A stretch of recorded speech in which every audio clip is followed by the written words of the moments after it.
Everyone wanted to see the big, big bridge.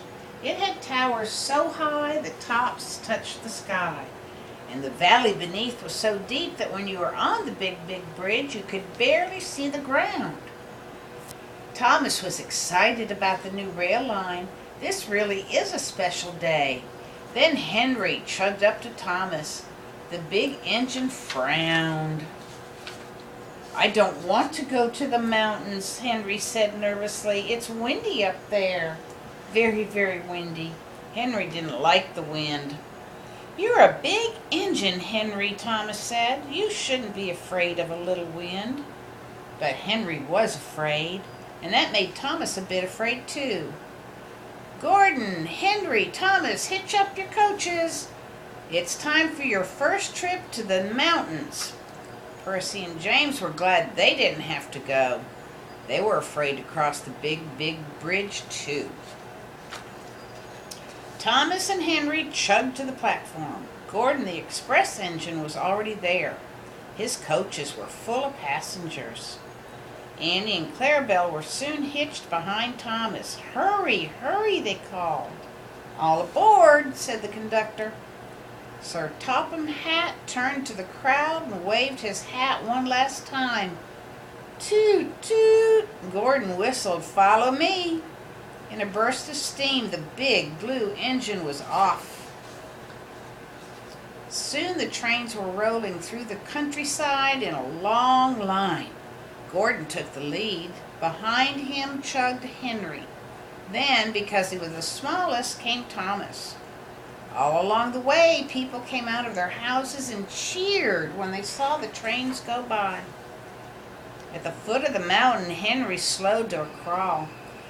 "These mountains are much too high. I can't go. I'm afraid of heights." "Don't be silly," said Thomas bravely. "I'll be right here behind you." But Henry didn't budge. He was very nervous, and that made Thomas nervous too. "Come on," Thomas gently pushed Henry. "We have to go." The brand new tracks were smooth and shiny, but Henry barely moved along them.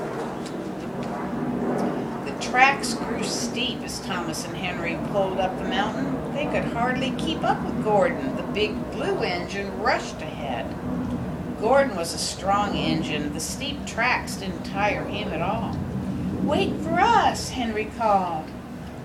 "I don't think I can make it," Henry groaned, his steam giving out at last. "The mountain is too steep."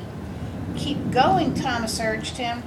"We can't let a little mountain stop us." Finally, Thomas and Henry arrived at the top of the mountain. There it was, the big, big bridge, and it was high.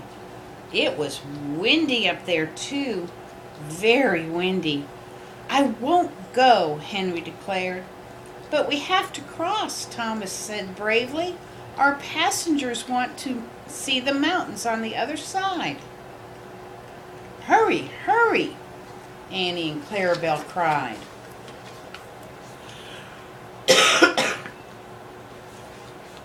Click, clack, click, clack, click, clack. Thomas began to cross the bridge.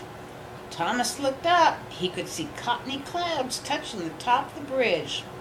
Nervously, he looked down, but the bridge was so high he couldn't see the ground.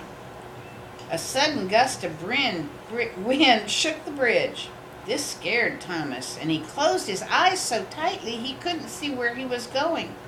Click, clack, click, clack, click, crash! Thomas came to a sudden stop. He opened one eye for a quick peek. "Oh no," he cried. His wheels were off the track. "Are you all right, Thomas?" called Henry. "I'm stuck," Thomas said glumly. "I couldn't see where I was going, and my front wheels have jumped the track." Just then Gordon returned. He frowned when he saw Thomas stuck in the middle of the bridge. "Go find Harold," Gordon called to Henry. Thomas kept his eyes closed. He was too afraid to look. Finally, Thomas heard the wheel of rotors. Harold was here to rescue him. "You see Harold the helicopter?" Slowly, Thomas opened his eyes. He looked at the blue sky above and the green mountains all around. "What a lovely view," he exclaimed. "I was silly to shut my eyes. I almost missed everything." "Hitch the rope and hold on," Harold cried. In no time at all, Harold lifted Thomas back onto the track. Thomas backed up to where Henry waited. "If he's not afraid, maybe I shouldn't be either," Henry decided. Slowly, the big green engine made his way across the bridge, too. Soon, Thomas and Henry arrived at the station house. The mountains were really lovely. Everyone was happy to have seen them, but Thomas was the happiest one of all. He was proud that he had crossed the big, big bridge. The end. How can we again? Read it again. That was a good story, wasn't it?